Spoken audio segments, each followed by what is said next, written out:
Hello students, welcome to our channel Political Science with PS. I am पूजा और आज जो topic हम discuss करने जा रहे हैं वह है संविधानवाद की विशेषताएं और संविधानवाद की समस्याएं, यानी features of constitutionalism and problems of constitutionalism. इससे पहले हमने संविधानवाद के बारे में डिस्कस किया था, उसकी उत्पत्ति और विकास के बारे में डिस्कस किया था और संविधान का संविधानवाद से अंतर भी किया था। और आज की क्लास में हम इसकी विशेषताएं और समस्याओं के बारे में डिस्कस करेंगे। अगर आप इस वीडियो का PDF पाना चाहते हैं तो हमारे टेलीग्राम चैनल को ज्वाइन करें। टेलीग्राम का लिंक वीडियो के डिस्क्रिप्शन बॉक्स में दिया गया है। तो चलिए स्टार्ट करते हैं आज का टॉपिक। सबसे पहले हम संविधानवाद की विशेषताएं देखते हैं। ये हम सभी जानते हैं कि किसी भी देश के संविधान में दूसरे देशों के संविधानों से मात्रात्मक समानता मिल सकती है, क्योंकि वो संविधान गुणात्मक रूप से दूसरे देश के संविधान के समान नहीं होता है। लेकिन संविधानवाद की दृष्टि से कई देशों के संविधान में मात्रात्मक समानता के साथ साथ गुणात्मक समानता भी मिल जाती है। विकासशील लोकतंत्रीय देशों में संविधानवाद की सभी विशेषताएं या गुण लगभग समान रूप से मिल जाते हैं। ये विशेषता ही संविधानवाद के स्वरूप को निश्चित करती है। संविधानवाद की प्रमुख विशेषताएं इस प्रकार हैं। तो सबसे पहली विशेषता है, संविधानवाद जो है वो एक डायनेमिक कंसेप्ट है। संविधानवाद एक गद्यात्मक अवधारणा है। गतिशीलता संविधानवाद का सबसे प्रमुख गुण होता है। इसी कारण संविधानवाद विकास का सूचक होता है, विकास में बाधक नहीं। समय और परिस्थितियों के अनुसार समाज के मूल्य और आदर्शों को बदलने के कारण संविधानवाद को भी अपनी प्रकृति को बदलना पड़ता है और यही संविधानवाद की गत्यात्मकता का आधार है। इसे संविधानवाद का प्रमुख गुण उसकी गतिशीलता है और संविधानवाद एक डायनामिक कंसेप्ट है। इसका दूसरा फीचर है, संविधानवाद मूल्यों पर आधारित अवधारणा है। संविधानवाद का संबंध इन आदर्शों से होता है जो किसी देश के लिए बहुत महत्वपूर्ण होते हैं और राष्ट्रवाद का आधार होते हैं। संविधानवाद उन विश्वासों, राजनीतिक आदर्शों और मूल्यों की तरफ इशारा करता है जो प्रत्येक नागरिक को बहुत ही प्रिय होते हैं। अभिजन वर्ग के बाद समाज का बुद्धिजीवी वर्ग इसको जनता तक पहुंचाता है।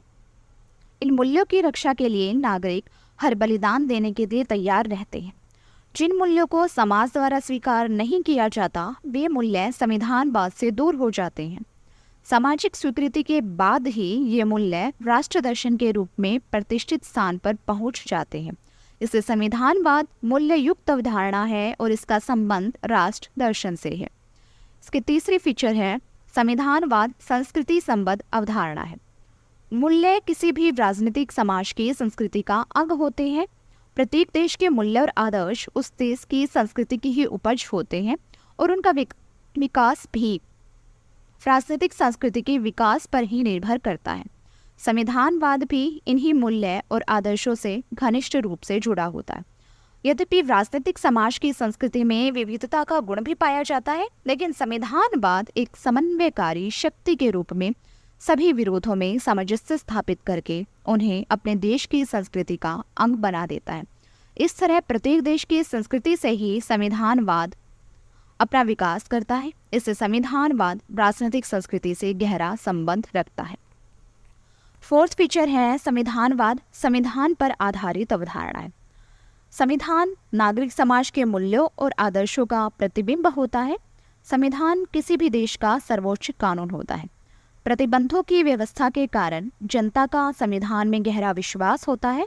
यदि विश्वास और लगाव संविधानवाद का आधार भी है। यदि संविधान और संविधानवाद में समानता नहीं होगी तो राजनीतिक उथल पुथल की घटनाएं शुरू हो सकती हैं और देश में अराजकता फैल सकती है। इससे संविधानवाद को संविधान पर ही आश्रित रहना पड़ता है। इसी से संविधानवाद व्यवहारिकता का गुण प्राप्त करता है। इसकी फिफ्थ फीचर है, संविधानवाद समभागी अवधारणा है।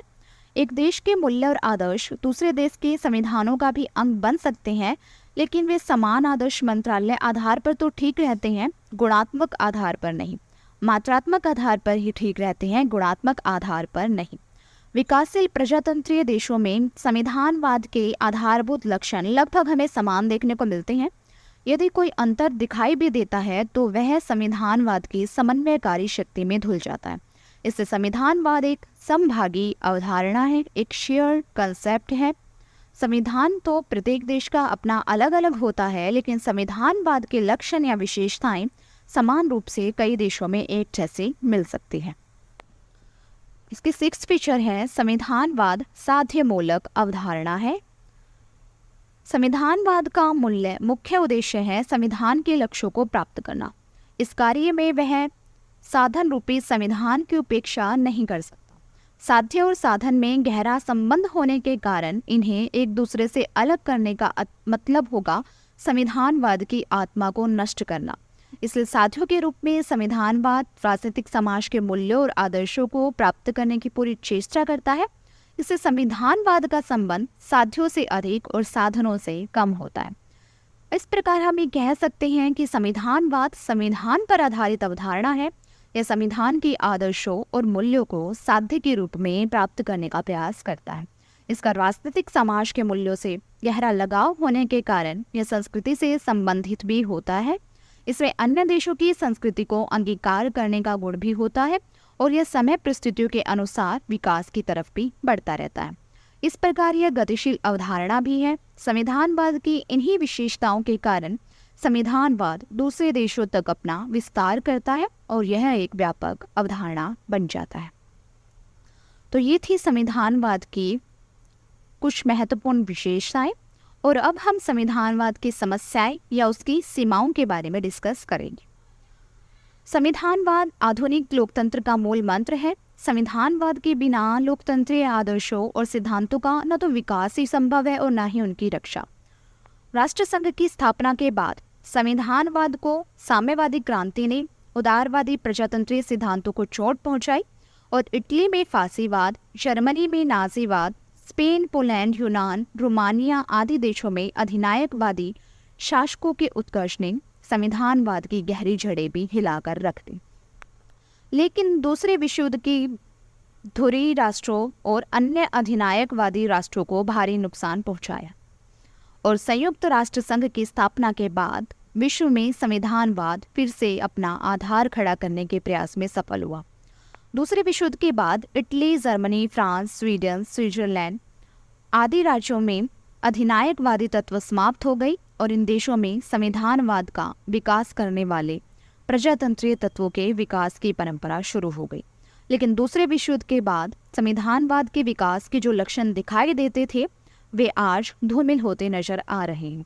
आज इराक, अफगानिस्तान, पाकिस्तान देशों में संविधान और निरंकुशतावाद का जो बोलबाला है, सैनिकवाद और निरंकुशतावाद का जो बोलबाला है, चारों ओर अराजकता का जो माहौल है, उसके परिणाम स्वरूप संविधानवाद का विकास नहीं किया जा सकता। यद्यपि गिने चुने देशों में संविधानवाद विरोधी तत्वों के होने से संविधानवाद के विकास का रास्ता नहीं बदला जा सकता, लेकिन फिर भी संविधानवाद को चुनौती देने वाली समस्याएं संविधानवाद के मार्ग में बाधक हैं। उनके निराकरण के बिना संविधानवाद का पूरी तरह विकास संभव नहीं है। संविधानवाद के मार्ग में जो बाधक समस्याएं हैं वे इस प्रकार हैं। सबसे पहली समस्या है युद्ध। संविधानवाद की प्रमुख सीमा यह है कि इसे केवल शांति काल में ही लागू कर सकते हैं। युद्ध चाहे गृह युद्ध के रूप में हो या फिर दो देशों या अनेक देशों के बीच में हो, संविधानवाद को कायम रखना असंभव हो जाता है। युद्ध के वातावरण में संवैधानिक अधिकारों और आदर्शों का महत्व खत्म हो जाता है।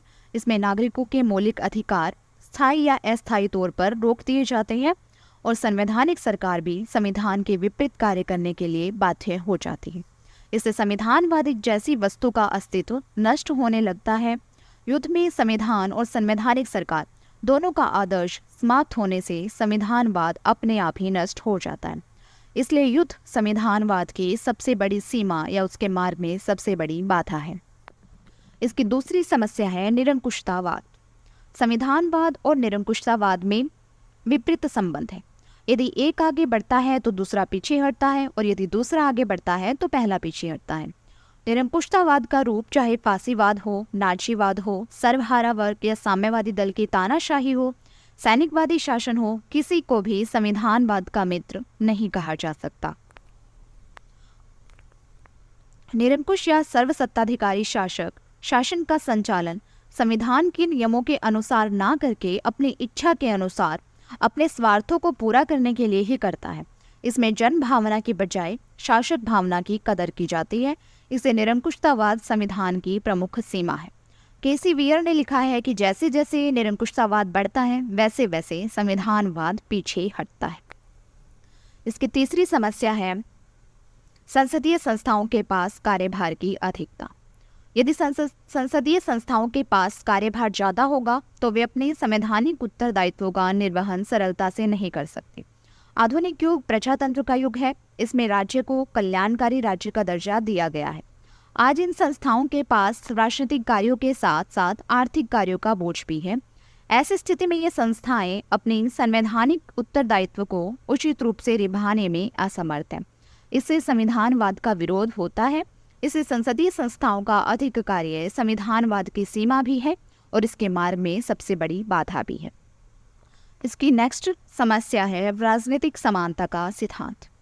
प्रत्येक नागरिक को एक माना जाएगा, एक से अधिक नहीं। यह लोकतंत्र का प्रमुख सिद्धांत है। यह सूत्र कम या अधिक विकसित देशों में तो ठीक हो सकता है, लेकिन पिछड़े हुए या विकासशील देशों में नहीं। इन देशों में यह श्रमिकों को खुश करने की बजाय उन्हें नाराज ही करता है। इस प्रकार लोकतंत्र का राजनीतिक समानता का सिद्धांत भी संविधानवाद के मार्ग में बाधा उत्पन्न कर सकता है।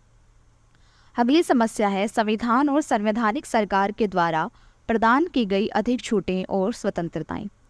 जिन देशों में लोगों को आवश्यकता से ज़्यादा स्वतंत्रता और दूसरी सुविधाएं प्रदान की जाती हैं, वहाँ पर नागरिक कई बार उनका गलत फायदा उठाने का प्रयास करते हैं।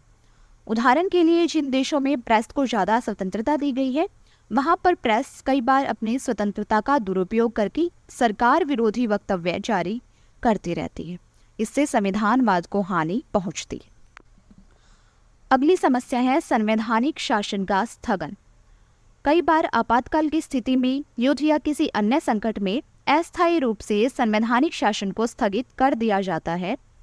जैसे राष्ट्रीय आपातकाल की घोषणा के समय देश के शासक या सरकार के द्वारा नागरिकों को दी जाने वाली सुविधाओं और अधिकारों को कुछ समय के लिए स्थगित कर दिया जाता है और युद्ध समाप्त होने पर या आपात स्थिति के टल जाने पर उन्हें फिर से उस स्थिति में लौटा दिया जाता है। लेकिन यह आवश्यक नहीं कि आपातकाल में प्राप्त अधिकारों को शासक वर्ग फिर से विकेंद्रित कर दे।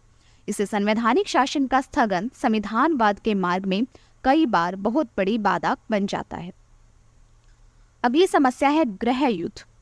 जब किसी देश में किसी कारणवश गृह युद्ध की शुरुआत होती है तो ऐसी स्थिति में संविधान विरोधी ताकतें सक्रिय हो जाते हैं और वे संविधानवाद के मार्ग में सबसे बड़ी बाधा बन जाती हैं।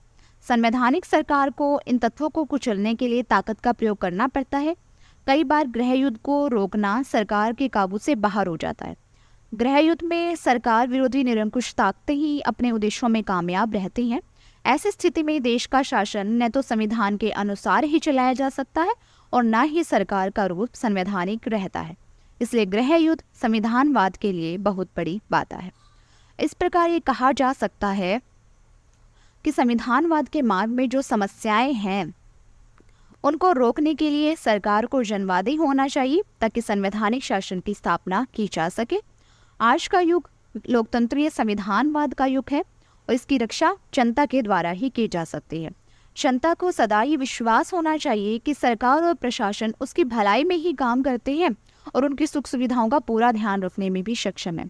जिस देश में यह राजनीतिक विश्वास शासक वर्ग के प्रति पाया जाता हो वहाँ संविधानवाद को हिलाने वाली कोई शक्ति जन्म नहीं ले सकती। आज सीमित सरकार और मानवाधिकारों का सम्मान करके ही संविधानवाद का विकास किया जा सकता है। आज संविधानवाद के विकास और उसकी रक्षा के लिए आवश्यकता इस बात की है कि निरंकुशतावादी और अराजकतावादी तत्वों का सफाया करने में सरकार को सक्षम होना चाहिए और उसका स्वरूप भी जनवादी होना चाहिए। इसके अभाव में न तो संविधानवाद का विकास ही हो सकता है और न ही सरकार का स्वरूप संवैधानिक रह सकता है। तो आज की क्लास में हमने संविधानवाद की विशेषताएं और उसकी समस्याओं के बारे में डिस्कस किया है और लास्ट में हमने उसकी समस्याओं से निपटने के लिए कुछ उपाय भी बताए हैं। तो तो आज की क्लास में इतना ही, मिलते हैं नेक्स्ट क्लास में एक नए टॉपिक के साथ। Thank you.